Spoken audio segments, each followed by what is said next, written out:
Hello dear friends, welcome to Mahakal classes. दोस्तों, कैसे हैं आप और कैसे हैं आपकी तैयारियां कैसे चल रही है? जैसा कि आप सभी को पता है, एग्जाम के नोटिफिकेशन आ चुके हैं और मैंने बता दिया है। और नहीं आपने देखा है एग्जाम का नोटिफिकेशन, तो आप इस वीडियो के डिस्क्रिप्शन में जाके आप एग्जाम का नोटिफिकेशन देख सकते हैं। ओके दोस्तों, तो हम स्टार्ट करते हैं फिर से हमारी स्टोरी। हमारी एक स्टोरी चल रही है जो आपको पता है, एक अपनी स्टोरी इंग्लिश पे चल रही है और एक स्टोरी अपनी मैथमेटिक्स पे चल रही है। उन्हीं स्टोरीज को कंटिन्यू करते हुए आज हम चलते हैं हमारे मैथमेटिक्स का टॉपिक ज्योमेट्री पर। जैसा कि आप सभी को पता है कि लास्ट टाइम पे मैंने आपको मैथमेटिक्स में ज्योमेट्री का टॉपिक स्टार्ट किया था और ज्योमेट्री के अंदर मैंने आपको पार्ट 1 कंप्लीट करवाया था, जिसके अंदर आपको मैंने विभिन्न टाइप्स के एंगल्स और विभिन्न टाइप्स के लाइंस और विभिन्न टाइप्स की और भी कुछ मैंने आपको बातें बताई थी। तो आपने वो लेसन देख लिया होगा, वो पार्ट देख लिया होगा। उस पार्ट के अंदर जितने भी क्वेश्चन थे मैंने कंप्लीट कराए।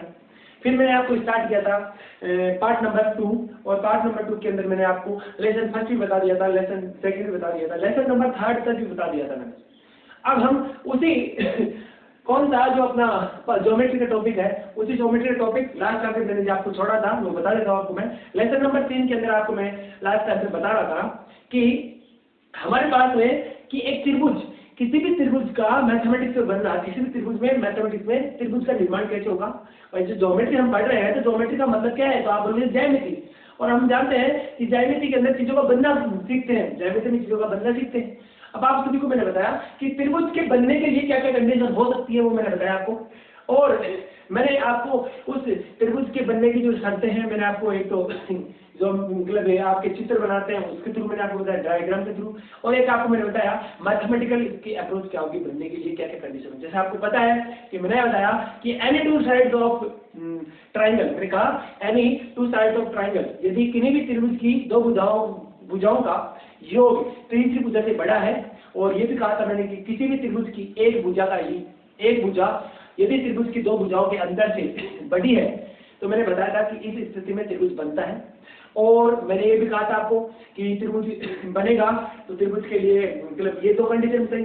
इसके बाद में मैंने आपको और बातें बताई। कौन कौन सी? मैंने बताया कि त्रिभुज की किन्हीं भी दो भुजाओं का सम हमेशा त्रिभुज के परिमाप से, त्रिभुज के अर्ध परिमाप से क्या होता है, बड़ा होता है। ये बात मैंने कही थी। मैंने ये बात कही तो उसके बाद में एक और बात बताई थी आपको मैंने कि त्रिभुज के अंदर जो लास्ट टाइम में जो लास्ट टॉपिक था अपना यही था कि त्रिभुज के अंदर कोई भी अपनी जो लार्जेस्ट साइड होगी त्रिभुज के अंदर, उस लार्जेस्ट साइड की जो वैल्यू होगी वो हमेशा हमारे अर्ध परिमाप से क्या होगी, छोटी होगी। ये बात मैंने बताई थी आपको।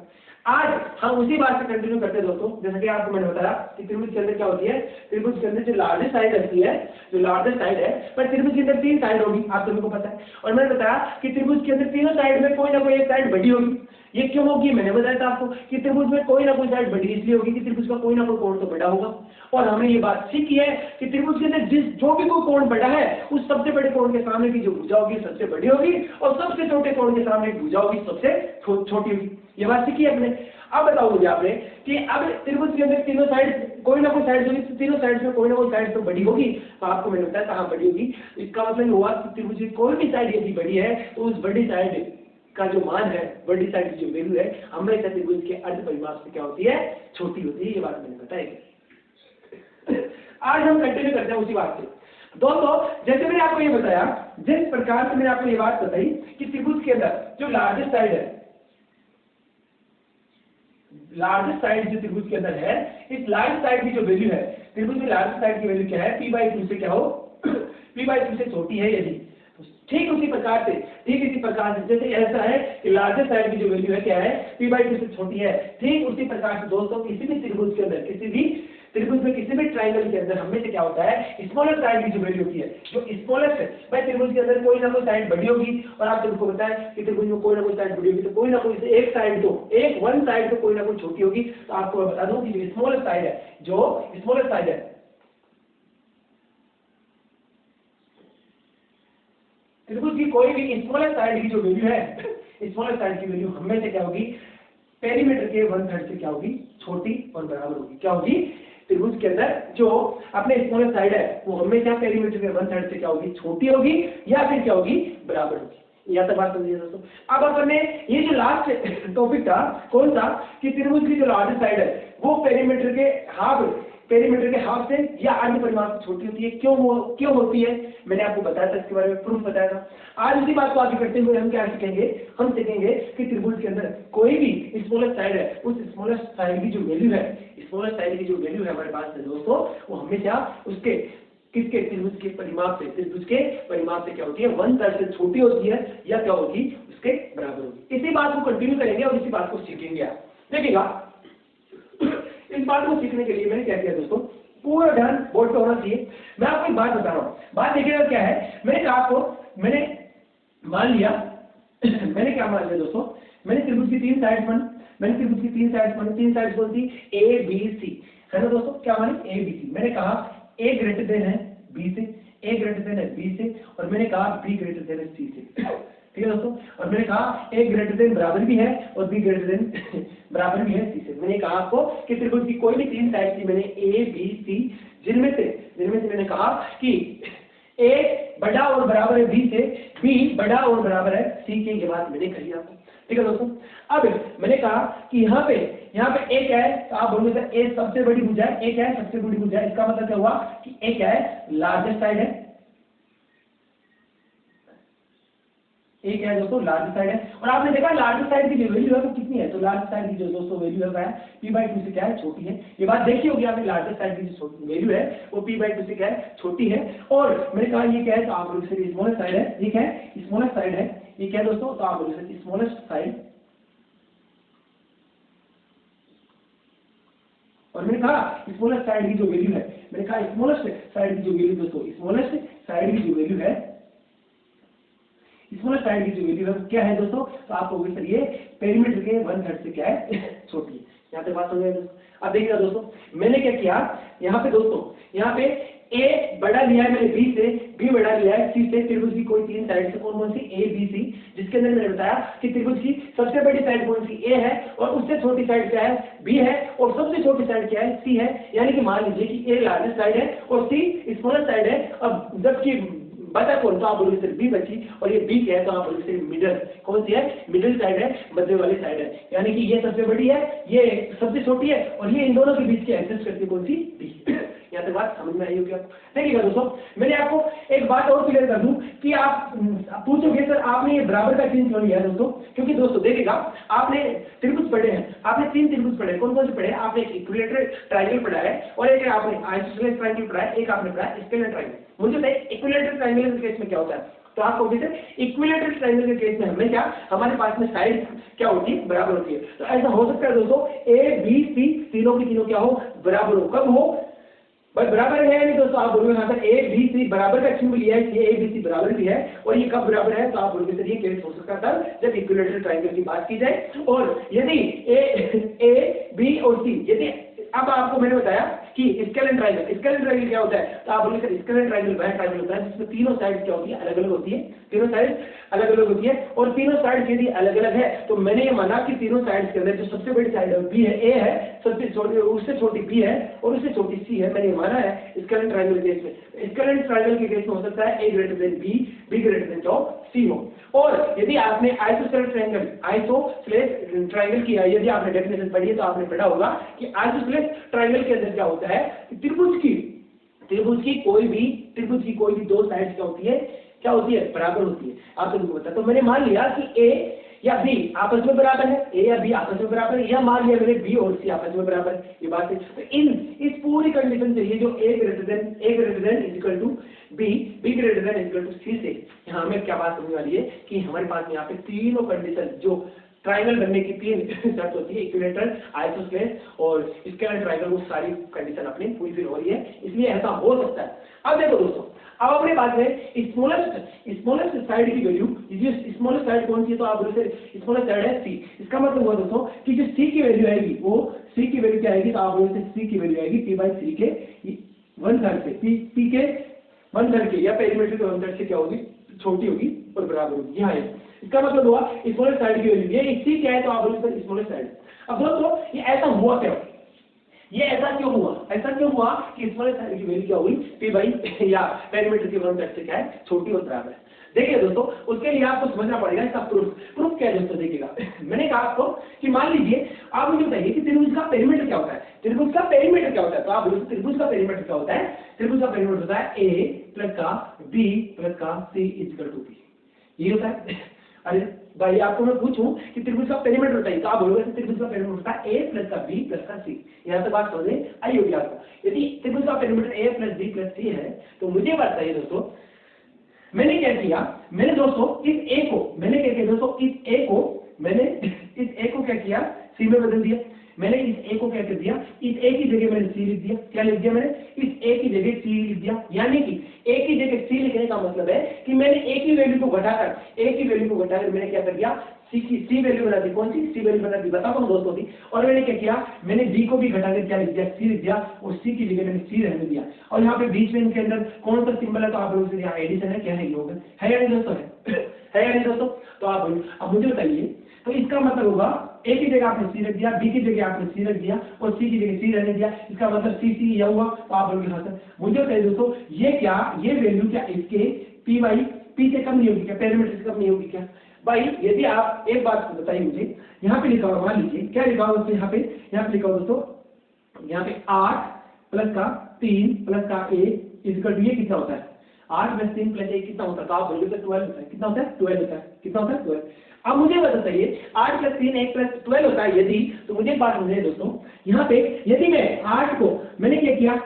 मान लीजिए ये a है, ये मान लीजिए a है, ये क्या मान लिया? a है, मान लीजिए b है और मान लीजिए c है। ठीक है, मैंने क्या कहा? मैंने कहा कि a को मैंने c बना दिया। इसका मतलब 8 को मैंने 1 बना दिया। ठीक है दोस्तों, और मैंने कहा क्या? मैंने 3 को भी 1 बना दिया और मैंने कहा 1 को 1 रहने दिया। ठीक है दोस्तों, मुझे बताइए पहले था 8 3 प्लस 1 12 था, ये था या नहीं दोस्तों? क्या बोल रहे हैं? इसका मतलब a प्लस b की वैल्यू क्या थी? 12 थी। लेकिन मुझे बताइए a प्लस 1 प्लस 3 ये क्या होगा? तो आप बोलोगे सर ये क्या होगा? ये 12 से छोटा और बराबर भी हो सकता है। भाई 12 से छोटा और बराबर हो सकता है नहीं? यहाँ पे आप बोलोगे सर 3 होगा। क्या होगा? 3 होगा, जो हमेशा 12 से छोटा होगा, हमेशा 12 से। आपको ये बात समझ में आ रही होगी दोस्तों? ये जो बराबर वाली बात है इसको थोड़ी देर में बताता हूँ मैं क्या है ये बराबर वाली बात। ये बराबर क्यों हुआ? तो मुझे बताइए क्या 3 12 से छोटा है क्या? तो आप बोलोगे हाँ 3 12 से छोटा है। तो वही तो बात मैंने बताई कि मैंने क्या किया? मैंने a को c बना दिया, b को c बना दिया, c को c बना दिया और मैंने क्या किया? c को c रहने दिया। और मैंने क्या किया दोस्तों? मैंने कहा आपको यदि ऐसा करता हूँ तो इस योग की जो वैल्यू होगी वो p से क्या होगी? छोटी और बराबर होगी। इसका मतलब दोस्तों इनको जोड़ेंगे तो क्या आएगा? आप बोलोगे 3c आएगा और 3c की वैल्यू क्या होगी? तो आप बोलोगे p बाई p होगी। क्या होगी? p होगी। और यहाँ से यदि c की वैल्यू निकालूंगा तो आप क्या बोलोगे? तो आप बोलोगे p बाई 3 होगी। क्या होगी? p बाई 3 होगी। दोस्तों ये कंडीशन ये होगा या नहीं होगा? तो मैंने यही तो बताया ये c क्या है? तो आप बोलोगे c यहाँ पे क्या है? हमारी स्मॉलेस्ट साइड है। क्या है? Smallest side. तो मैंने आपको यही तो बताया दोस्तों कि स्मॉलेस्ट साइड की जो वैल्यू होती है, जो स्मॉलेस्ट साइड की जो वैल्यू होगी वो क्या होगी? पेरीमीटर के वन साइड से क्या होगी? छोटी और बराबर होगी। अब बराबर किस केस में होगी दोस्तों? बराबर किस केस में होगी? इस बात को समझिए दोस्तों। यदि मुझे बताइए ये बराबर चिन्ह किस लिए दिया है? आप मुझे सोच के बताइए, यदि इक्विलेटरल ट्रायंगल हो तो उस स्थिति में क्या होता है? तो आप बोलिए सर इक्विलेटरल ट्रायंगल की स्थिति में हमेशा हमारे पास साइड जो होती है वो बराबर होती है। यदि साइड बराबर होगी तो मुझे बताइए यदि साइड बराबर होगी, जैसे कि मैं बता रहा हूँ, यदि साइड बराबर होगी दोस्तों तो मैं अब बताइए आप मुझे, जैसे कि एग्जाम्पल देखिए a b और c लिखा हुआ, मान लीजिए मैंने कहा c 6 है, b भी 6 है और यहाँ पे ये a भी क्या है? 6 है। ठीक है दोस्तों, आप बोलोगे ये कौन सा ट्रायंगल? तो आप बोलोगे इक्विलेटरल ट्रायंगल। मुझे बताइए 6 की वैल्यू क्या है? भाई c की वैल्यू क्या है? तो आप बोलोगे c की वैल्यू क्या है? तो आप बोलोगे c की वैल्यू क्या है? 6 है। और मुझे बताइए p क्या होगा? इस ट्रायंगल का पेरीमीटर क्या होगा? तो आप बोलोगे इस ट्रायंगल का पेरीमीटर होगा इन तीनों भुजाओं का योग। तो मुझे बताइए तीनों भुजाओं का योग क्या होगा? 6 का योग, इनका योग क्या होगा? तो आप बोलिए सर कितना होगा? 18 हुआ या नहीं दोस्तों? आप बोलना सर 18 होगा। क्या होगा? 18 होगा। नीचे क्या है? तो आप बोलोगे 3 है। मुझे बताइए 6 यहाँ पे क्या आएगा? आपने इसको डिवाइड करेंगे तो आप बोलोगे 6 आएगा। क्या आएगा? 6। अब इसको डिवाइड करोगे, इस बात को जब डिवाइड करोगे तो यही तो बात आएगी। तो आप बोलोगे सर, तो मुझे बताइए क्या ये संभव हुआ या नहीं हुआ कि 6 के बराबर होता है या नहीं होता? तो आप बोलोगे सर हाँ 6 के बराबर होता है। तो यही तो बात मैंने बताई कि ये पेरीमीटर के वन साइड से छोटा तो होगा, लेकिन हो सकता है पेरीमीटर के वन साइड से क्या हो? बराबर भी हो। और ये कैसी स्थिति हो सकता है? जब अपने पास में यहाँ पे जो पेरीमीटर दिया गया है वो पेरीमीटर किसी इक्विलेटरल ट्रायंगल का हो। किसका हो, किसी इक्विलैटरल ट्रायंगल का हो, और इक्विलैटरल ट्रायंगल का यदि पेरीमीटर होगा तो इसका मतलब हुआ उस स्थिति में हमारे पास में सी की जो स्मॉलर साइड की जो वैल्यू है वो पेरीमीटर के 1/3 से क्या होगी, छोटी तो होगी लेकिन क्या होगी, बराबर होगी। यहाँ तक बात समझ में आई होगी आपको। अब देखिएगा, तो अपन ने बात पढ़ी, अपन ने क्या बात पढ़ी, अपन ने बात पढ़ी दोस्तों कि हमारे पास में यह आया कि हमने लार्जेस्ट साइड की जो वैल्यू है, लार्जेस्ट साइड की जो वैल्यू है, वो लार्जेस्ट साइड की वैल्यू तो हमने देखी क्या, लार्जेस्ट साइड की वैल्यू तो हमने देखी क्या दोस्तों कि p/2 से क्या है, छोटी है। p/2 का मतलब है कि लार्जेस्ट साइड की वैल्यू अर्ध परिमाप से क्या है, छोटी है। और मैंने कहा स्मॉलर साइड की जो वैल्यू है वो क्या है, परिमाप के या पेरीमीटर के 1/3 से क्या छोटी और बराबर। यहाँ से बात समझ में आई होगी दोस्तों। देखिएगा इस बात को समझाने के लिए, इन दोनों बातों को समझाने के लिए एक बात कह रहा हूं आपको। देखिएगा क्या बात है, मुझे बताइए दोस्तों, मैंने आपको कहा कि लार्जेस्ट साइड की वैल्यू क्या है, p/2 से क्या है, छोटी होगी। स्मॉलर साइड की वैल्यू क्या होगी, p/3 से छोटी होगी। अब एक एग्जांपल लेता हूं, एग्जांपल देखिए क्या मैंने एग्जांपल मैंने लिखा दोस्तों, मैंने एक ट्रायंगल बनाया, मैंने क्या बनाया, ट्रायंगल बनाया। क्या बनाया दोस्तों, एक ट्रायंगल, ये ट्रायंगल बनाया। अब आप लोग ए बी और सी, मैंने कहा ये साइड भी 6 है, ये साइड भी 6 है, ये साइड भी 6 है या नहीं दोस्तों, तो आप लोग हाँ ये साइड भी 6, मुझे चाहिए इसके साथ, इसका मतलब क्या हुआ ये बात। अब यहाँ तक बात, अब देखते हैं दोस्तों स्मॉलर साइड की जो वैल्यू है, स्मॉलर साइड की जो वैल्यू है स्मॉलर साइड की जो वैल्यू है p/2 से क्या होगी, स्मॉलर साइड की वैल्यू p/2 से छोटी होगी। अब इसके अंदर यहाँ पे तीनों ही साइड स्मॉलर साइड, तीनों ही साइड कौन सी है, तो आप बोलिए तीनों साइड स्मॉलर साइड है। आप तीनों साइड बराबर है तो कोई सी भी एक साइड पिक कर लो, आप कोई सी भी एक साइड क्या करो, पिक कर लो। यहाँ पे एक साइड पिक कर ली, कौन सी साइड है, 6 पिक कर ली। अब देखिएगा यदि 6 मैंने यहाँ से पिकअप कर लिया तो देखिएगा यहाँ पे पिक, अब मैंने क्या किया, पेरीमीटर, पेरीमीटर कितना है इसका, भाई इसका पेरीमीटर कितना है, इसका पेरीमीटर, इस पेरीमीटर का मतलब त्रिभुज का परिमाप, त्रिभुज इस त्रिभुज का परिमाप कितना है, तो आप बोलिए सर इस त्रिभुज का परिमाप कितना है, तो आप बोलिए सर कितना, 18, और 18/2 कितना हुआ, 9। मुझे चाहिए 6 क्या 9 से छोटा है क्या यही तो आएगा भाई, इसको सोल्व करेंगे तो क्या आएगा, तो आप बोलिए 6 9 से छोटा होगा। तो मैंने यही तो कहा कि त्रिभुज की किसी भी स्मॉलर साइड की वैल्यू, यहाँ पे तो तीनों साइड बराबर है लेकिन यहाँ पे मैं किसी भी साइड को एक रेंडमली किसी भी साइड को उठा लूं और मैं कहूं कि इस त्रिभुज की किसी भी साइड का जो स्मॉलर त्रिभुज की जो लार्जेस्ट साइड है, सॉरी स्मॉलर बोल दिया मैं, त्रिभुज की जो लार्जेस्ट साइड है, यहाँ पे तीनों साइड बराबर है और त्रिभुज की कोई भी साइड उठाई, मैंने ये वाली साइड उठा ली, त्रिभुज की जो लार्जेस्ट साइड मान लीजिए, मैंने इसको त्रिभुज की लार्जेस्ट साइड मान ली, ठीक है दोस्तों। और मैंने कहा कि त्रिभुज की लार्जेस्ट साइड हमेशा त्रिभुज के अर्ध परिमाप से क्या होती है, छोटी होती है। तो बात कंडीशन सही है या नहीं, तो आप लोगों ने हाँ ये कंडीशन फुलफिल करी है कि त्रिभुज की मैंने ये 6 को लार्जेस्ट साइड मानी और ये त्रिभुज की जो लार्जेस्ट साइड है वो उसके त्रिभुज के अर्ध परिमाप से क्या है, छोटी है। भाई 6 9 से छोटा है या नहीं, तो आप बोलिए एक बात समझ में। दूसरी बात देखो, मैंने कहा आपको कि त्रिभुज के अंदर स्मॉलर साइड की जो, मैंने कहा मान लीजिए मैंने इसको स्मॉलर साइड बदल दी, मैंने ये जो 6 है इसको स्मॉलर साइड बता दी। अब दोस्तों यदि त्रिभुज के अंदर मैंने इसको स्मॉलर साइड बताई तो मैंने क्या कहा आपको, मैंने कहा कि स्मॉलर साइड की जो वैल्यू है वो हमेशा p/3 से क्या होगी, p/3 से क्या होगी, छोटी होगी। अब मुझे चाहिए यहाँ पे p क्या है, तो आप बोलोगे 18 है, और यहाँ पे 3 क्या है, तो आप बोलोगे 3 होगी। अब मुझे चाहिए यहाँ पे इसकी वैल्यू क्या आएगी, तो आप बोलोगे यहाँ पे आएगी इसकी वैल्यू 6, कितनी आएगी 6। तो ये बात सही हुई ना दोस्तों, क्या कि स्मॉलर साइड की जो वैल्यू है वो p/3 से क्या है, छोटी और बराबर है। इस स्थिति में क्या है दोस्तों, यहाँ पे बराबर है, यहाँ पे क्या है, बराबर है। यहाँ तक बात समझ में आई होगी। तो मैंने आपको समझाने की कोशिश करी कि त्रिभुज में, किसी भी त्रिभुज में, किसी भी ट्रायंगल के अंदर जो लार्जेस्ट साइड है उसकी वैल्यू p/2 से क्या छोटी होगी, और जो स्मॉलर साइड है उसकी वैल्यू हमारे पास क्या होगी, p/1 क्या है, p/3 से जो पेरीमीटर है, पेरीमीटर के थर्ड से क्या होगी, छोटी और बराबर होगी। यहाँ से बात समझने की कोशिश करिए। अब देखिए एक एग्जांपल लेता हूँ, उस एग्जांपल से आपको एक बात और क्लियर करना चाहता हूँ दोस्तों। यहाँ पे एक एग्जांपल लेता हूँ और उसी एग्जांपल से आपको कोई बात क्लियर करना चाहता हूँ, देखिएगा क्या होगा। मैंने कहा दोस्तों आपको, अब एक मान लीजिए क्या दिया गया है अपने पास में दिया गया दोस्तों, अपने पास में कुछ ऐसा दिया गया है। क्वेश्चन लिखा हूं दोस्तों, क्वेश्चन देखिएगा, क्वेश्चन क्या लिखा मैंने, क्वेश्चन लिखा हुआ है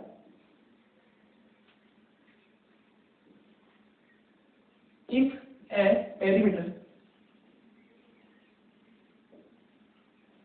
of A triangle, if the perimeter of a triangle is 73 centimeters, ठीक है दोस्तों, then find the value of largest side of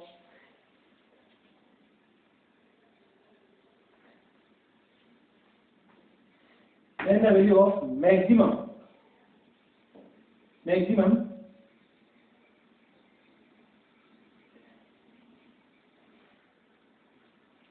value of, then find the maximum, इसको हटा दीजिए आप, then find the maximum value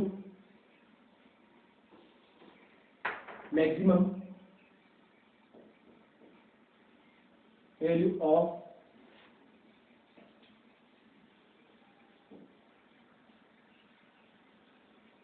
integer, then find the integer length, क्या लिखा दोस्तों, if a perimeter of a triangle is 73 centimeters, then find maximum value of integral length of a smaller side, या लिख दीजिए of larger side है यहाँ जी, and smaller side,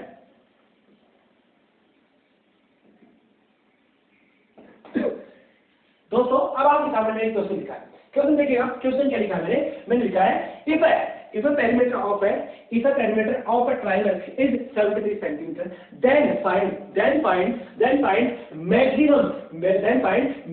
value of integer length of a larger side and smaller side। ठीक है दोस्तों, अपने को क्या कहा गया है, अपने को एक त्रिभुज दिया गया है, अपने को ट्रायंगल दिया गया है और उस ट्रायंगल का हमें क्या दिया गया है, पेरीमीटर दिया गया है, क्या 73 सेंटीमीटर। कितना दोस्तों, 73 सेंटीमीटर त्रिभुज का हमें परिमाप दिया गया है, त्रिभुज का परिमाप कितना दिया गया है, 73 सेंटीमीटर दिया गया है। ठीक है दोस्तों, त्रिभुज का परिमाप 73 सेंटीमीटर दिया गया है और हमें ये कहा गया है कि इस 73 सेंटीमीटर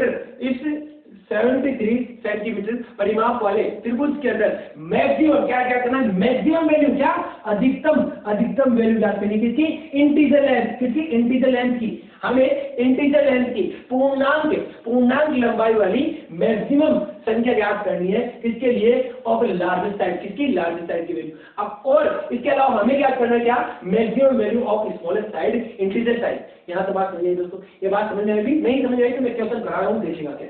मैंने कहा आपको कि एक अपन ने क्या किया, अपन ने एक ट्रायंगल बना लिया, एक क्या बना लिया, अपने ट्रायंगल बना लिया। अभी ये ट्रायंगल दिया गया है दोस्तों, ये ट्रायंगल मान लीजिए ट्रायंगल ABC है, इस ट्रायंगल का जो पेरीमीटर है, इस जो ट्रायंगल का जो पेरीमीटर है वो 73 सेंटीमीटर दिया गया है। ठीक है दोस्तों, इस ट्रायंगल का जो पेरीमीटर है वो हमें दिया गया है, ट्रायंगल का पेरीमीटर 73 सेंटीमीटर।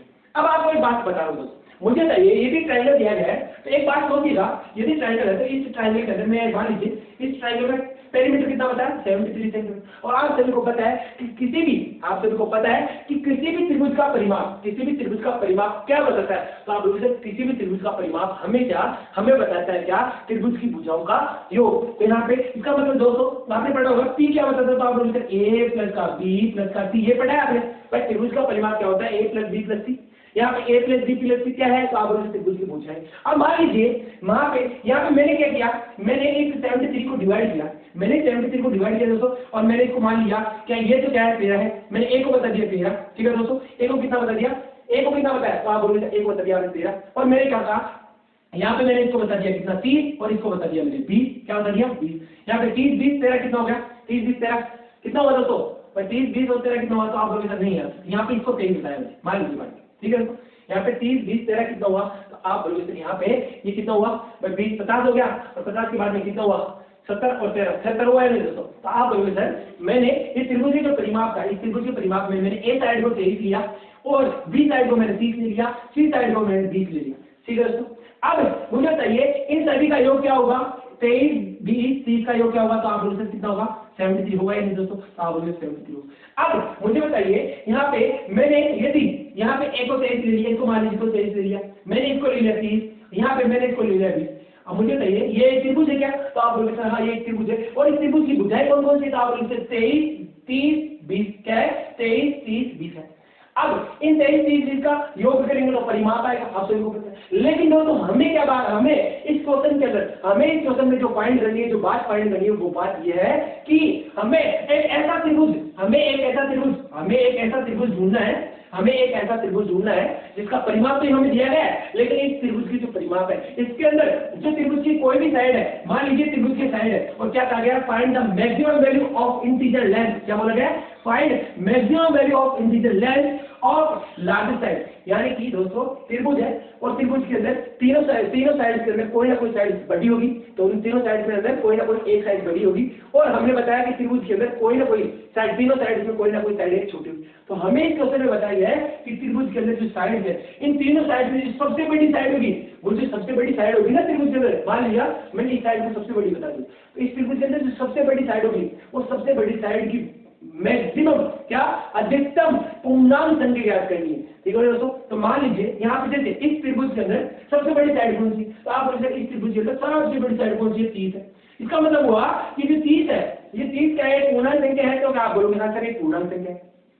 इसका मतलब हुआ ये जो 30 है एक पूर्णांक संख्या तो है, लेकिन ये क्या है, तो आप बोलते हैं मैक्सिमम, अधिकतम पूर्णांक संख्या है, अधिकतम क्या है, पूर्णांक संख्या है। लेकिन दोस्तों क्या ये त्रिभुज सभी संभव, ऐसा भी तो हो सकता है, ऐसा भी तो हो सकता है कि यहाँ पे मैं क्या करूँ, यहाँ पे मैं क्या करूँ 40, यहाँ पे 10 और यहाँ पे 23 कर दूं, ये भी तो है। इसका मतलब अब स्थिति में कौन सी आ गई, तो आप बोलोगे अब 40, यहाँ पे मैक्सिमम साइड आ गई, 40 क्या हुई, अधिकतम पूर्णांक संख्या। ऐसा भी हो सकता है दोस्तों, यहाँ पे क्या करूँ मैं, यहाँ पे 23 कर दूं और यहाँ पे मैंने कितना कर दिया, 45 कर दिया, जबकि यहाँ पे मैंने कितना लिख दिया, 5 लिख दिया, यूं भी तो कर सकता हूँ। इसका मतलब हुआ कि जो 45 है, ये जो 45 है वो क्या होगी, तो आप बोलोगे त्रिभुज के अंदर मैक्सिमम क्या होगी, मैक्सिमम इंटीजर वैल्यू होगी। मैक्सिमम इंटीजर वैल्यू का मतलब हुआ अधिकतम पूर्णांक संख्या होगी, अधिकतम पूर्णांक संख्या होगी। क्यों, मुझे चाहिए त्रिभुज के अंदर तीनों भुजाओं के अंदर सबसे बड़ी भुजा कौन सी, तो आप बोल सकते 45। तो अपने को क्या फाइंड करना है, अपने को मैक्सिमम वैल्यू तो फाइंड करनी है किसकी, साइड की, लेकिन कौन सी साइड की, जो लार्जेस्ट साइड है। अब अपने को लार्जेस्ट साइड की मैक्सिमम वैल्यू फाइंड करनी है, और वो भी कैसे, वो भी अपने को इंटीजर लेंथ करनी है, कैसी, पूर्णांक संख्या के अंदर फाइंड करना है। यहाँ से बात समझिए। अब इन बात को समझने के लिए दोस्तों इन सभी बातों को रख कर दो। अब आपको जो बात बता रहा हूँ उस बात में पूरा फोकस डालना। मुझे चाहिए आपको, मैंने एक बात बताई थी, मैंने आपको एक बात बताई, कौन सी बात, आप बोलोगे सर क्लियर। अब यहाँ पे देखिएगा, एक perimeter of a triangle is 73 centimetre. अब दोस्तों मैंने कहा आपको कि maximum value of integer length of A largest side, मुझे बताइए लार्जेस्ट साइड है, यदि किसी भी त्रिभुज की लार्जेस्ट साइड है उसकी वैल्यू क्या होगी, तो आप बोलोगे सर लार्जेस्ट साइड की जो वैल्यू होगी, लार्जेस्ट साइड की जो वैल्यू होगी हमेशा क्या होगी दोस्तों, हमेशा हमारे p/2 या त्रिभुज के परिमाप से, त्रिभुज के अर्ध परिमाप से क्या होगी, छोटी होगी। बात सही में देखिए, लार्ज साइड की वैल्यू त्रिभुज के अर्ध परिमाप से छोटी होती है दोस्तों, होती है। अब देखिएगा, इसका मतलब हुआ कि जो लार्जेस्ट साइड है, इसका मतलब लार्जेस्ट साइड की जो वैल्यू है, लार्जेस्ट साइड की L और S से समझ में आ रहा होगा, L का मतलब लार्जेस्ट, साइड का मतलब S का मतलब साइड हो गया। तो लार्जेस्ट साइड की जो वैल्यू है p/2 से कम। अब p कितना है, तो आप बोलोगे p क्या है, 73 है। क्या है, 73। कितना है, 73। अब p 73 है, यदि p क्या है, 73 है, तो मैंने कहा आपको इसका क्या होगा, आपको अब यहाँ पे लार्जेस्ट साइड की जो वैल्यू है वो कितनी आई, तो आप बोलोगे लार्जेस्ट है 73 के अंदर भाई 2 का भाग देंगे, 73 के अंदर 2 का भाग देंगे तो कितना आएगा, अब भाई कितना आएगा, तो आप बोलोगे 36 पॉइंट कितना आएगा, 36.2 आएगा। अरे भाई 36.5 आएगा, तो आप बोलोगे 36.5 आएगा। मैंने कहा कि जो लार्जेस्ट साइड की जो वैल्यू है वो क्या होनी चाहिए, जो लार्जेस्ट साइड की जो वैल्यू है वो इस पेरीमीटर पे क्या होनी चाहिए, छोटी होनी चाहिए। और कैसी छोटी होनी चाहिए, मैंने कहा इंटीजर क्या होनी चाहिए, इंटीजर वैल्यू। अब मुझे बताइए यहाँ पे 3600 इंटीजर है, क्या ये 36.5 इंटीजर है, तो आप बोलोगे नहीं सर ये 36 इंटीजर है, 36.5 इंटीजर नहीं है। तो इंटीजर वैल्यू आप समझ रहे हो, तो मुझे क्या चाहिए, मुझे इस 36.5 से जस्ट छोटी, 36.5 से जस्ट छोटी ऐसी एक वैल्यू चाहिए जो इंटीजर हो और जस्ट इससे छोटी हो। तो इससे छोटी 36.5 से छोटी वैल्यू कौन सी होगी, तो आप बोलोगे सर 36.5 से छोटी जस्ट वैल्यू कौन सी होगी, तो लार्जेस्ट साइड की जो वैल्यू होगी वो क्या होगी, 36.5 से जस्ट छोटा इंटीजर पूर्णांक संख्या कौन सी है, तो आप बोलोगे 36। कितना है, 36। तो यही तो बात फाइंड करनी थी दोस्तों अपने को, क्या कि if the perimeter of a triangle is 73 centimetre दिया गया है, और देन फाइंड मैक्सिमम वैल्यू, क्या बोल रहा है, then find maximum value.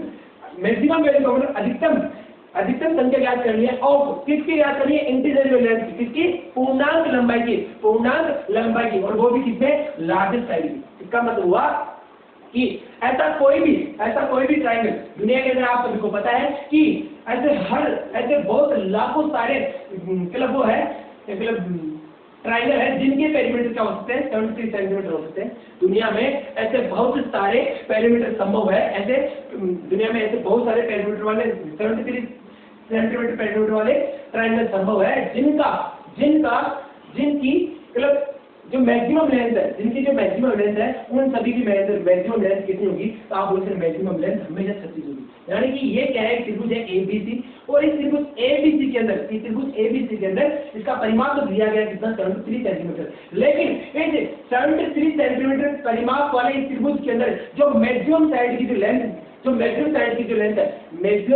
Length है जो उसकी वैल्यू होगी वो हमेशा क्या होगी, वो होगी हमारे पास में 36 सेंटीमीटर। कितनी होगी 36 सेंटीमीटर। इस 36 सेंटीमीटर से ज्यादा बड़ी कोई भी वैल्यू हमारे पास में पूर्णांक संख्या में कोई भी एग्जिस्ट नहीं करेगी इस त्रिभुज के लिए। ठीक है दोस्तों, आप सबको बात समझ में आई होगी। वापस से समझा रहा हूं कि हमें क्या ज्ञात करना था, कोई भी पेरीमीटर दिया गया था 73 सेंटीमीटर और इस 73 सेंटीमीटर परिमाप वाले त्रिभुज से हमें ज्ञात करना था त्रिभुज की कौन सी लार्जेस्ट साइड की अधिकतम पूर्णांक लंबाई ज्ञात करनी थी। और हमारे पास में लार्जेस्ट साइड की इस त्रिभुज के लिए जिसका परिमाप 73 सेंटीमीटर है, उसके लिए जो लार्जेस्ट साइड की जो अधिकतम पूर्णांक लंबाई है वो कितनी आई 36 सेंटीमीटर है। कितनी आई 36 सेंटीमीटर। तो दोस्तों P = 73 यानी परिमाप 73 सेंटीमीटर वाले बहुत सारे ट्राइंगल संभव है, लेकिन उनके अंदर एक केवल ऐसा त्रिभुज संभव होगा, केवल ऐसा संभव होगा जिसके अंदर अधिकतम लंबाई जो होगी वो कितनी होगी 36 सेंटीमीटर होगी। यहाँ पे बात समझ में आई होगी आपको। अब चलते हैं हम कौन से सेंटेंस है, अब चलते हैं हमारे नीचे वाले पे। ये लिखा हुआ है कि एंड स्मॉलेस्ट साइड। अब अपने को जैसे हमने ये बात फाइंड करी है कौन सी, कि हमें चाहिए क्या अधिकतम क्या लिखा maximum value of integer length of largest side. और दूसरी बात ये लिखी हुई क्या, find maximum value of integer length smallest side. अब मैंने बताया आपको कि किसी भी त्रिभुज के अंदर मैंने कहा आपको कि तीन साइड्स होगी, तीनों साइड्स के अंदर मैंने आपको कहा कि तीनों साइड्स में कोई ना कोई एक साइड क्या होगी बड़ी होगी, और मैंने कहा और तीनों साइड्स के अंदर कोई ना कोई एक साइड क्या होगी छोटी होगी। अब मैंने ये बात कही आपको कि जो त्रिभुज के अंदर सबसे छोटी भुजा होगी, उस सबसे छोटी भुजा का जो मान होगा वो क्या होगा। तो आप देखो मैंने बताया कि सबसे छोटी भुजा कौन सी होगी, तो आप बोलोगे सर सबसे छोटी भुजा का जो मान होगा वो हमेशा क्या होगा, हमारे साइड का जो मान वो होगा P के पेरीमीटर के 1/3 से छोटा होगा। ये बात मैंने कही, तो मुझे बताइए स्मॉलेस्ट साइड की जो वैल्यू है पेरीमीटर के 1/3 से छोटी है। मुझे बताइए पेरीमीटर कितना है, तो आप लोग 73 सेंटीमीटर। यहाँ पे क्या तो ये वाला। अब मुझे बताइए स्मॉलेस्ट साइड की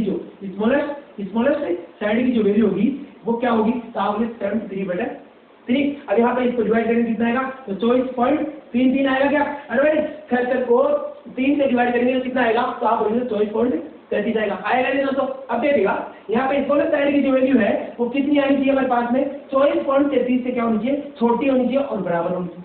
अब वही बात हमें क्या चाहिए, स्मॉलेस्ट साइड की वैल्यू चाहिए, लेकिन कैसे चाहिए, तो आप बोलोगे सर हमें चाहिए स्मॉलेस्ट साइड की वैल्यू इंटीजर लेंथ। कैसे चाहिए, इंटीजर लेंथ का मतलब हुआ पूर्णांक संख्या चाहिए। कैसे चाहिए, पूर्णांक संख्या। यदि पूर्णांक संख्या चाहिए तो मुझे बताइए कि 24.33 ये पूर्णांक है या फिर 24 पूर्णांक है, तो आप बोलोगे सर 24 पूर्णांक है, 24.33 पूर्णांक नहीं, लेकिन 24.33 से छोटा सबसे छोटा पूर्णांक कौन सा हो सकता है, तो आप बोलोगे सर सबसे छोटा पूर्णांक हो सकता है हमारे पास में क्या 24 हो सकता है। कितना 24 हो सकता है। इसका मतलब हुआ कि जो स्मॉलेस्ट साइड की जो मैक्सिमम इंटीजर वैल्यू है, जो स्मॉलेस्ट साइड की जो मैक्सिमम इंटीजर वैल्यू आई है हमारे पास वो कितनी आई 24 आई। कितनी आई 24। अभी अपन ने फाइंड किया था इस त्रिभुज के अंदर जिसका परिमाप 76 सेंटीमीटर दे रखा था, उसमें अभी तो हमने फाइंड किया कि जो मैक्सिमम इंटीजर वैल्यू किसकी लार्जेस्ट साइड की वो आई कितनी 36 सेंटीमीटर।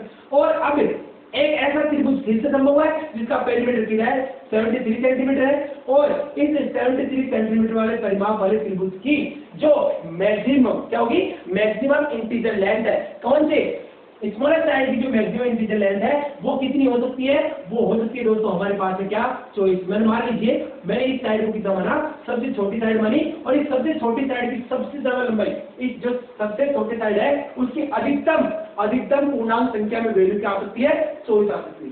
ठीक है दोस्तों, आप कोई बात समझ गई कि हमारे पास में एक त्रिभुज दिया गया था और इस त्रिभुज का परिमाप अपने को दिया गया था, त्रिभुज दिया गया था और इस त्रिभुज का परिमाप दिया गया था। अब इस त्रिभुज के परिमाप के अंदर हमें बताना था कि त्रिभुज के परिमाप के अंदर ये फाइंड करना था कि त्रिभुज के अंदर जो स्मॉलेस्ट साइड है, त्रिभुज के अंदर जो स्मॉलेस्ट साइड है उसकी मैक्सिमम इंटीजर वैल्यू क्या है और त्रिभुज के अंदर जो लार्जेस्ट साइड है उसकी मैक्सिमम इंटीजर साइड क्या है, उस मैक्सिमम इंटीजर साइड की लेंथ क्या है, ये बात तो पता करनी थी। अब देखिएगा इसी त्रिभुज के अंदर ये जो 73 सेंटीमीटर वाला जो परिमाप वाला त्रिभुज है, इसी त्रिभुज के अंदर हमने फाइंड किया कि 36 क्या है, तो आप बोलोगे 36 है लार्ज साइड की अधिकतम वैल्यू, और ये जो 24 है वो क्या है, तो आप बोलोगे सर ये स्मॉलेस्ट साइड की अधिकतम वैल्यू। यहाँ से बात क्लियर हो चुकी होगी आप। अब देखिएगा मैंने एक बात कही, अब क्या ये बात संभव है क्या दोस्तों, क्या ये बात संभव है कौन सी, कि मैं एक त्रिभुज बनाऊं, मैं क्या करूं एक त्रिभुज बनाऊं, कौन सा, ये त्रिभुज बनाया मैंने एक त्रिभुज बनाया और इस त्रिभुज का जो मैंने पेरीमीटर लिया वो 73 सेंटीमीटर लिया, क्या लिया 73 सेंटीमीटर, और मैंने क्या किया, मेरे से एक बार पूछा गया कि आप बताइए लार्जेस्ट साइड की जो मैक्सिमम इंटीजर वैल्यू है, तो मैंने लिख दिया ये कितनी है 36 सेंटीमीटर। और दूसरी बात मेरे से पूछी गई क्या कि आप बताइए ये जो इस त्रिभुज के अंदर जो लार्जेस्ट साइड की वैल्यू है वो 36 बता दिया हमने, इस त्रिभुज के अंदर स्मॉलेस्ट साइड की जो वैल्यू है मैक्सिमम इंटीजर वैल्यू वो भी बताइए, और हमें पता है उसकी वैल्यू कितनी है, आप लोग 24 है। क्या बात दोनों संभव है, ये दोनों एक ही त्रिभुज के अंदर एग्जिस्ट करें, भाई 36 पे ले ली मैंने, एक ही त्रिभुज के अंदर क्या ले ली, सबसे बड़ी भुजा भी ले ली, एक ही त्रिभुज में मैंने सबसे बड़ी भुजा भी ले ली और एक ही त्रिभुज में सबसे छोटी भुजा की अधिकतम लंबाई भी ले ली, ये बात संभव है क्या, तो आप बोलोगे सर ये बात संभव नहीं है। क्यों नहीं है दोस्तों, देखो कि ऐसा इसलिए संभव नहीं है दोस्तों, ऐसा इसलिए संभव नहीं है क्योंकि आपने क्या किया है, आपने तीनों साइड के अंदर इस जो लार्जेस्ट साइड है उसकी भी अधिकतम वैल्यू ले ली, इसकी भी अधिकतम वैल्यू ली है, और जो स्मॉलेस्ट साइड है उसकी भी आपने अधिकतम वैल्यू ली है, उसकी भी अधिकतम वैल्यू ली है दोस्तों। आप देखिएगा इस बात को समझने का दूसरा तरीका देखिएगा,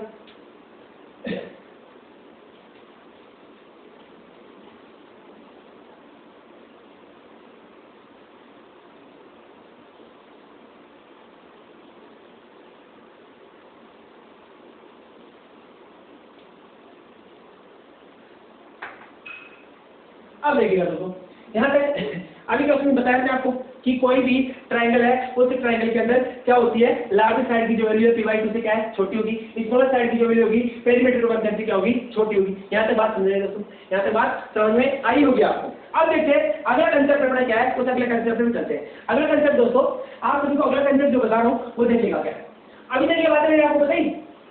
अब एक नया कंसेप्ट क्या है दोस्तों, यदि मान लीजिए कोई भी त्रिभुज है, यदि मान लीजिए कोई भी त्रिभुज है, यदि ऐसा कोई भी त्रिभुज है, यदि ऐसा कोई भी त्रिभुज है, ऐसा कोई भी त्रिभुज है, त्रिभुज ए बी सी, यदि कोई भी त्रिभुज ए बी सी है, यदि कोई भी त्रिभुज क्या है ए बी सी है, और यदि इस त्रिभुज के अंदर मैं कोई भी पॉइंट ले लूं, कोई भी पॉइंट ओ ले लिया, मैंने क्या किया है, त्रिभुज के अंदर कोई भी पॉइंट ले लिया, कोई भी पॉइंट ले लिया, पॉइंट कौन सा ले लिया, ओ पॉइंट ले लिया, तो इस पॉइंट से इस पॉइंट की दूरी, इस वर्टेक्स की दूरी में x मान ली, मैंने इस वर्टेक्स की दूरी मैंने y मान ली, और मैंने क्या किया इस वर्टेक्स की दूरी क्या मान ली, z मान ली।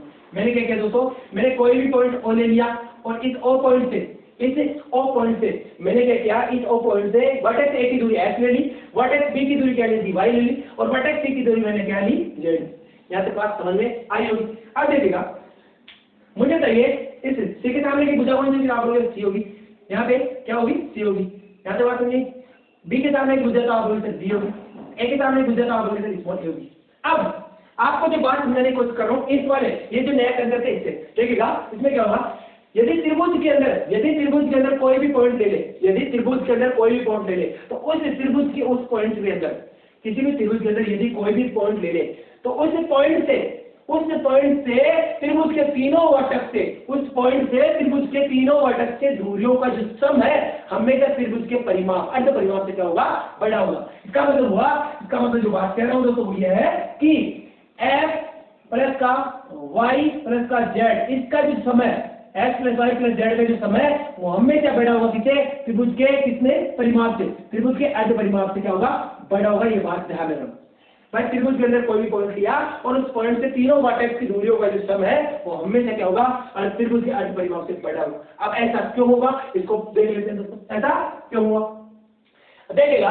मैंने कहा x plus y plus z बड़ा है। अब आप मुझे बताइए दोस्तों, इसको देखिएगा एक बार, इसको देखिएगा, इस त्रिभुज से देखिएगा, ये जो त्रिभुज दिया है दोस्तों, इस त्रिभुज से देखिएगा, इस त्रिभुज को देखिएगा, इस त्रिभुज में देखोगे आप तो त्रिभुज के अंदर क्या होगा, क्या ऐसा लिख सकता हूँ, जैसे त्रिभुज है ए ओ बी, त्रिभुज जो त्रिभुज लिखा हुआ है ए ओ बी, क्या इसमें ऐसा लिख सकता हूँ मैं, एक्स प्लस का वाई इज ग्रेटर देन सी। अरे क्या ऐसा लिख सकता हूँ, त्रिभुज ए ओ बी में लिख सकता हूँ X plus Y greater than C. तो आप क्यों लिख सकते हो, क्योंकि मैंने बताया आपको कि त्रिभुज के अंदर, मैंने कहा आपको कि किसी भी त्रिभुज के अंदर किन्हीं भी दो भुजाओं का योग, मैंने कहा किसी भी त्रिभुज के अंदर किन्हीं भी दो भुजाओं का योग हमेशा त्रिभुज की तीसरी भुजा से क्या होता है, बड़ा होता है। ये बात समझ आती है दोस्तों। जैसे इस त्रिभुज में लिया वैसे इस त्रिभुज में भी ले सकता हूँ, वैसे इस त्रिभुज में भी तो ले सकता हूँ, आप बोलोगे सर इस त्रिभुज में ले सकता हूँ। इसका मतलब दोस्तों क्या हुआ, तो आप बोलोगे सर यहाँ पे कि y प्लस का z ग्रेटर देन हुआ किससे, a से। जैसे इस त्रिभुज में इस त्रिभुज में तो हो सकता है दोस्तों, अरे भाई इस त्रिभुज में भी हो सकता है क्या, तो आप बोलोगे यहाँ से क्या आएगा, तो आप बोलोगे sir x plus z greater than क्या होगा, ग्रेटर देन होगा b। यहाँ तक बात करें। अब इन तीनों को जोड़ दो, इन तीनों को जोड़ दिया तो यहाँ पे तीनों को जोड़ूंगा तो यहाँ पे x कितनी बार आ रहा है, तो आप बोलोगे 2 बार आ रहा है, कितनी बार, 2 बार, y कितनी बार, 2 बार, z कितनी बार, 2 बार। इसका मतलब हुआ 2 बार निकाल लिया, x प्लस का y प्लस का z, और यहाँ किससे बड़ा हुआ, तो आप बोलोगे सर a प्लस b, इनको भी जोड़ना है तो क्या आया, a प्लस b प्लस का c आया नहीं है दोस्तों। तो आप बोलोगे सर एक बार देख लो दोस्तों, बोर्ड से थोड़ी कट रहा नहीं कट रहा तो यहाँ पे क्या आएगा दोस्तों, तो आप बोलोगे सर a प्लस ये आएगा। अब यहाँ से इससे क्या आएगा, तो आप बोलोगे सर x प्लस का y प्लस का z ग्रेटर देन होगा, ये दो को इधर भेज दीजिए, यहाँ पे a प्लस का b प्लस का c बेटा 2 आएगा यानी दोस्तों। आप बोलोगे सर मुझे चाहिए x प्लस y प्लस का z बड़ा होगा किससे, बड़ा होगा किससे, मुझे चाहिए a plus b plus c upon 2। ये क्या है, तो आप बोलोगे सर त्रिभुज का परिमाप है, क्या है त्रिभुज, ये क्या है त्रिभुज का परिमाप है, ये त्रिभुज का परिमाप, और यहाँ पे क्या हुआ, तो यही तो बात मैंने बताई आपको कि त्रिभुज के अंदर किसी भी पॉइंट से, त्रिभुज के अंदर किसी भी पॉइंट से तीनों वर्टेक्स की दूरियों का सम हमेशा त्रिभुज के परिमाप से क्या होता है, छोटा होता है। ये तो बात मैंने बताई दोस्तों। तो इस चीज का, ये जो चीज दोस्तों यहाँ पे लिखी हुई है, इसका बहुत बार, इससे बहुत बार एग्जाम में क्वेश्चन पूछे गए हैं और आगे पूछ सकते हैं, इसलिए इस बात को आप ध्यान रखिएगा अच्छे तरीके से। यहाँ तक बात समझ में, तो x plus Y plus Z is greater than होगा p/2 से। यहाँ तक बात क्लियर हो चुकी होगी आपको। अब देखिएगा ये बात अगर क्लियर हो चुकी है, दूसरी बात देखिए, अब मैंने आपको ये बात बताई, इसके आगे चलते हैं अगला कंसेप्ट।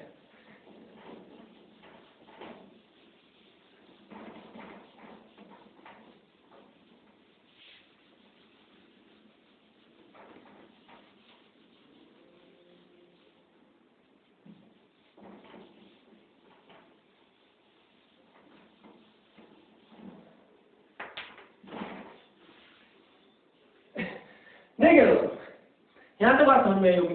अब आपको जो बात अगली कंसेप्ट है उसको समझाने की कोशिश करो। देखना कंसेप्ट क्या दोस्तों, आपने देखा होगा कई बार, आपने एक बात देखी होगी, आपने पेरीमीटर दे दिया गया, मान लीजिए आपको किसी भी त्रिभुज का पेरीमीटर दे दिया। मान लीजिए जैसे मैंने कहा कि किसी त्रिभुज का पेरीमीटर कितना है, किसी त्रिभुज का पेरीमीटर है 18, क्या है 18। मैंने कहा आपको भाई 18 तो थोड़ी आप एक बार कीजिए 9 लिख देता हूँ मैं, क्या 9। मैंने कहा कि किसी भी त्रिभुज का पेरीमीटर दिया गया आपको, किसी भी त्रिभुज का पेरीमीटर दिया गया 9, और आपको कहूं कि ये त्रिभुज का जो पेरीमीटर दिया गया, इस त्रिभुज के पेरीमीटर से आप मुझे बताइए कि कितने त्रिभुज बन सकते हैं। ये त्रिभुज का पेरीमीटर दिया गया और आपको मैं कहूं कि इस त्रिभुज का जो पेरीमीटर दिया गया है, इस त्रिभुज के पेरीमीटर से कितने त्रिभुज बन सकते हैं। तो आप क्या करोगे कि सर हमें त्रिभुज का ये पेरीमीटर दिया गया है, तो हम क्या करेंगे, हम त्रिभुज के पेरीमीटर को क्या 3 हिस्सों में डिवाइड करेंगे, 3 हिस्सों में, बराबर हिस्सों में नहीं, 3 अलग अलग पार्ट में डिवाइड करेंगे। क्यों करेंगे, क्योंकि आपको पता है कि त्रिभुज के अंदर क्या होता है। तो आप बोलोगे त्रिभुज होता है, त्रिभुज के अंदर क्या होती है, त्रिभुज के अंदर 3 साइड होती है। कौन सी है, एक साइड होती है A, एक होती है B, एक होती है C। अब आप सभी को पता है कि कोई भी त्रिभुज का परिमाप यदि 9 है, यदि किसी भी त्रिभुज का परिमाप क्या है, यदि किसी भी त्रिभुज का परिमाप 9 है और उस 9 परिमाप वाले त्रिभुज का के अंदर साइड कैसे हो सकती है, तो इसको बांटने के लिए आप क्या करेंगे सर, आप क्या करेंगे सर, आप 9 को 3 हिस्सों में, 3 पार्ट में बांटेंगे। कैसे, अलग अलग पार्ट हो सकते हैं, कैसे हो सकते हैं, जैसे आपने बांट लिया, क्या आपने एक तो कर लिया 3 3 3, एक तो 7 पार्ट कर लिया, मुझे चाहिए 3 3 3 है, तो आप बोलोगे यहाँ पे 3 3 3, इन सभी को योग करेंगे तो कितना आएगा, तो आप बोलोगे इन सभी का योग कितना आएगा, 9 आएगा। अब मुझे चाहिए 3 3 क्या है, तो आप बोलोगे 3 साइड, ये क्या है साइड, ये क्या है साइड, किसकी साइड है, तो आप बोलोगे त्रिभुज की साइड, किसकी, त्रिभुज की साइड। इसका मतलब हुआ कि त्रिभुज की साइड से ऐसा क्या होगा, तो आप बोलोगे ऐसा कोई त्रिभुज होगा, जिसके अंदर 3 साइड। अब मुझे चाहिए ये कौन सा त्रिभुज है, ये कौन सा त्रिभुज है जिसके अंदर तीनों साइड्स बराबर है, तो आप बोलते हैं इक्विलैटरल ट्रायंगल है। कौन सा है? Equilateral triangle. यहाँ तक बात समझ में आएगी दोस्तों, ऐसा त्रिभुज है जिसके तीनों साइड्स बराबर है, इक्विलैटरल ट्रायंगल। अब इस बात से कैसे पता करूंगा कि त्रिभुज की कोई परिमाप दिया गया था, इसका परिमाप 9 था, और इस 9 परिमाप वाले त्रिभुज से एक त्रिभुज 9 परिमाप वाले त्रिभुज से एक त्रिभुज बनाया, और तीनों त्रिभुज की जो भुजाएं वो 3 है। क्या ये त्रिभुज एग्जिस्ट करता है? क्या ये त्रिभुज सही है? तो आप बोलोगे आंसर सही है। क्यों सही है? क्योंकि आपको पता है इसको चेक करने का तरीका क्या है। आपको पता है कि त्रिभुज की किन्हीं भी 2 भुजाओं का योग 3 त्रिभुज से बड़ा होता है। क्या होता है? बड़ा होता है। क्या बड़ा है? क्या? अरे भाई 6 3 के बड़ा है, तो आप बोलोगे आंसर सही है। और मैंने कहा कि त्रिभुज की किसी भी एक भुजा का योग हमेशा बड़ा होता है त्रिभुज की अन्य 2 भुजाओं के अंतर से। क्या? मोड से अंतर से। ठीक है, तो मुझे बताइए क्या 3 0 से बड़ा है? तो आप बोलिए सर बड़ा है। इसका मतलब क्या ये त्रिभुज एग्जिस्ट करता है? इसका मतलब त्रिभुज बनेगा। भाई ये त्रिभुज बनेगा या नहीं बनेगा? तो आप बोलिए सर। अब बार-बार मैं बार-बार कितना चेक करूंगा, मैं बार-बार कितनी वैल्यूज पे चेक करूंगा कि ऐसा एक त्रिभुज जिसका परिमाप 9 हो। भाई त्रिभुज का परिमाप कितना हो? 9 हो। और इस 9 परिमाप वाले त्रिभुज कितने से त्रिभुज संभव हो सकते हैं? भाई किसी पे आपको क्या कहते हैं, एग्जाम में आपके पास में आ जाए कि किसी त्रिभुज का परिमाप है 240। क्या कहते हैं आपको? किसी त्रिभुज का परिमाप है 240, और आपको कहे कि बताइए कितने त्रिभुज बनेंगे, तो आप क्या करोगे? तो आप उस स्थिति में उन त्रिभुज की संख्याओं को काउंट नहीं कर पाओगे। अभी आपको मैंने कहा कि त्रिभुज का परिमाप 9 है, और अब मुझे बताइए कि कितने त्रिभुज संभव है, कितने त्रिभुज संभव। तो आप इस बात को तो आराम से माइंड में रख सकते हो। क्यों? क्योंकि परिमाप छोटा दिया गया है, इसलिए भुजाओं को तोड़ने में आसानी रहेगी। लेकिन अगर मैं आपको कह दूं, यदि मैं आपको ये कह दूं कि किसी पेरीमीटर का किसी भी त्रिभुज का परिमाप 240 है, तो मुझे बताइए कि कितने त्रिभुज संभव, कितने त्रिभुज संभव है। तो आप बोलोगे सर अब नहीं बता सकते। क्यों? 240 पेरीमीटर वाले बहुत सारे त्रिभुज संभव है। 240 पेरीमीटर या परिमाप वाले बहुत सारे त्रिभुज संभव है, और बहुत सारे यदि त्रिभुज संभव है तो उन सभी त्रिभुज की अलग अलग लेंथ होगी, ए बी सी अलग अलग होगी, और उनको फाइंड करने में बहुत ज्यादा टाइम लगेगा। हालांकि देखा जाए तो आप फाइंड ही नहीं कर सकते, इतनी ज्यादा संख्या हो जाएगी इनकी। ठीक है दोस्तों, अब इस बात को कैसे फाइंड करें? इस बात का तरीका क्या होगा कि हमें कोई भी त्रिभुज का परिमाप दे दे, और त्रिभुज का परिमाप देने के बाद हमसे पूछे कि बताइए त्रिभुज की संख्या कितनी। हमें कोई भी त्रिभुज का परिमाप दे दे और हमें कहे कि त्रिभुज के अंदर कोई भी त्रिभुज का परिमाप दे दिया, और आपको कहे कि त्रिभुज, अब बताइए त्रिभुज की संख्या क्या है। आपको कोई भी त्रिभुज का परिमाप दिया, सुनिएगा दोस्तों, और आपको ये कह दे कि अब बताइए त्रिभुजों की संख्या कितनी है। तो उसके लिए दोस्तों, मैंने आपके सामने 2 फॉर्मूले रखे हैं। उन दोनों फॉर्मूलों को याद करना। देखिएगा, कहीं ना कहीं ये जरूरी है कि मैं आपको कुछ ना कुछ फॉर्मूले भी दूंगा। उन फॉर्मूलों के तहत आप आगे के आगे चलेंगे। अब फॉर्मूले कहाँ से है उनके बारे में बताऊंगा आपको। लेकिन यदि कभी भी ऐसा हो कैसा कि हमें त्रिभुज का परिमाप दिया गया हो, क्या दिया गया हो? त्रिभुज का परिमाप दिया गया हो, और त्रिभुज के परिमाप देकर हमसे पूछा जाए कि त्रिभुजों की संख्या क्या होगी। यदि त्रिभुज का परिमाप दे दिया जाए और हमसे पूछा जाए त्रिभुज का परिमाप, मतलब त्रिभुज कितने त्रिभुज संभव होंगे। ठीक है दोस्तों, तो उसके लिए क्या करेंगे दोस्तों? उसके लिए 2 फॉर्मूला है जो लिख रहा हूं मैं आपके सामने। क्या क्या फॉर्मूला है? यदि किसी भी त्रिभुज का परिमाप दिया गया, यदि किसी भी त्रिभुज का जो परिमाप दिया गया है वो यदि क्या है? इवन है, उस स्थिति में जो ट्रायंगल की जो त्रिभुज की संख्या होगी, त्रिभुजों की जो संख्या होगी, यदि किसी भी त्रिभुज का परिमाप यदि इवन का मतलब समझते हो क्या आप? अरे भाई इवन का मतलब सम, यहाँ पे लिख देता हूँ सम। यदि किसी भी त्रिभुज का जो परिमाप है वो सम है या इवन है, उस स्थिति के अंदर, उस कंडीशन में जो त्रिभुजों की संख्या होगी, वो क्या होगी? तो आप बोलोगे पी स्क्वायर अपॉन 48। क्या होगी? पी स्क्वायर अपॉन 48, और ये डिब्बा होगा। ठीक है दोस्तों, क्या होगी? यदि किसी भी त्रिभुज का परिमाप इवन संख्या में दिया गया है, उस स्थिति में बनने वाले त्रिभुज की संख्या कितनी होगी? पी स्क्वायर अपॉन का 48 होगी। कितनी होगी? 48। और यदि P की वैल्यू ओड है, यदि P की वैल्यू क्या है? ओड है, यानी कि विषम है, यदि हमें कोई भी त्रिभुज का परिमाप दिया गया है और उस त्रिभुज का जो परिमाप हो विषम संख्या है, उस स्थिति के अंदर जो त्रिभुज का जो परिमाप होगा उस स्थिति में जो बने उस स्थिति के अंदर जो बनने वाले त्रिभुजों की जो संख्या होगी, बनने वाले त्रिभुजों की जो संख्या होगी वो क्या होगी, वो होगी p प्लस का 3 का होल स्क्वायर अपॉन 48 और ये क्या होगा दोस्तों, इसका ये होगा ब्रैकेट होगा।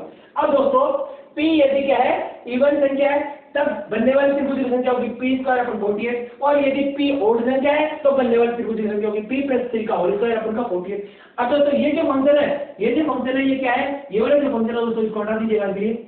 ये जो फंक्शन लिखा है ना, ये जो आपको दिख रहा है बड़ा कोष्टक, ये बड़ा कोष्टक हो सकता है ना आपको, लेकिन ये दोस्तों ये बड़ा कोष्टक नहीं, ये जो फंक्शन है ये बड़ा कोष्टक न होकर ये क्या है, ये है एक नियरेस्ट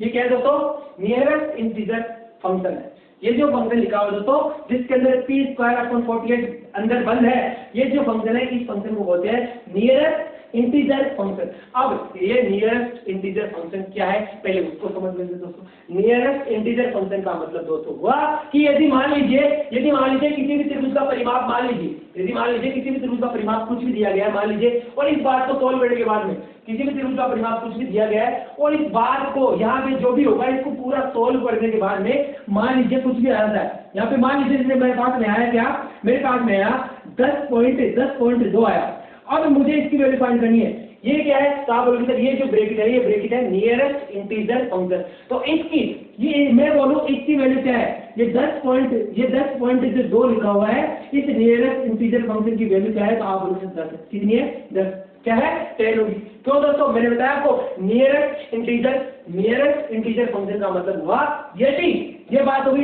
यदि ऐसा कुछ है 10.2 है तो आप लिखेंगे 10, यदि मान लीजिए ऐसा लिखा हुआ है 10.3 तो आप लिखेंगे कितना, तो आप लिखेंगे 10 लिखेंगे, तो भी आप 10 लिखेंगे। मान लीजिए ऐसा लिखा हुआ है 10.4 तो भी आप कितना लिखेंगे, तो भी आप 10 लिखेंगे। मान लीजिए ऐसा लिखा हुआ है क्या 10.5 तो भी क्या लिखेंगे, आप 10 लिखेंगे, क्या लिखेंगे 10 लिखेंगे। और यदि ऐसा दिया गया है 10.6 दिया गया है और आपसे पूछे इस इंटीजर की वैल्यू बताइए, इस नियरेस्ट इंटीजर फंक्शन की वैल्यू बताइए, तो उस स्थिति में दोस्तों आपको इसकी वैल्यू लिखनी है 11, कितनी 11। इसका मतलब हुआ यदि नियरेस्ट इंटीजर फंक्शन के अंदर दी गई वैल्यू क्या हो 0.5 से छोटी हो, क्या बताइए 0.5 से छोटा है, तो आप बोलोगे सर 0.3 क्या 0.5 से छोटा है, तो 0.5 से छोटी हो वैल्यू, तो इसका मतलब होगा जो आंसर आएगा वो आएगा क्या 10 के आसपास। और यदि 0.5 से बड़ी हो तो आप आंसर दोगे क्या 6 के पास। तो बताइए 10.6 किस इंटीजर वैल्यू के पास में बिलोंग करता है, तो आप बोलोगे सर 11 के पास। किसके पास है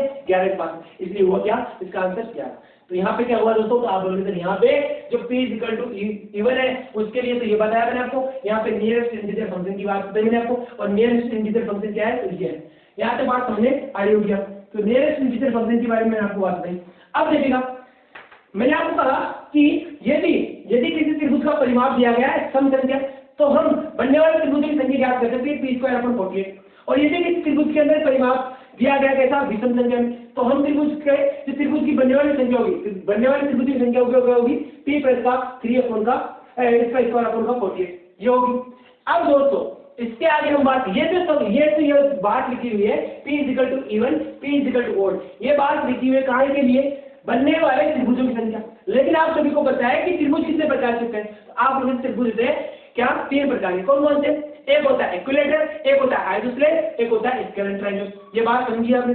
आप मुझे बताइए, मैं आपको कल ये बात पूछूं कि किसी भी त्रिभुज का परिमाप, कल को बात मैं कह दूं कि किसी भी त्रिभुज का परिमाप दिया गया है क्या ये इवन संख्या में, और मैं कहूं आपको कि बताइए इस इवन संख्या वाले परिमाप के लिए कितने त्रिभुज ऐसे संभव है जो आइसोसेलेस है, कितने त्रिभुज ऐसे संभव है जो स्केलेटल हो, कितने त्रिभुज ऐसे संभव है जो इक्विलेटरल ट्रायंगल हो।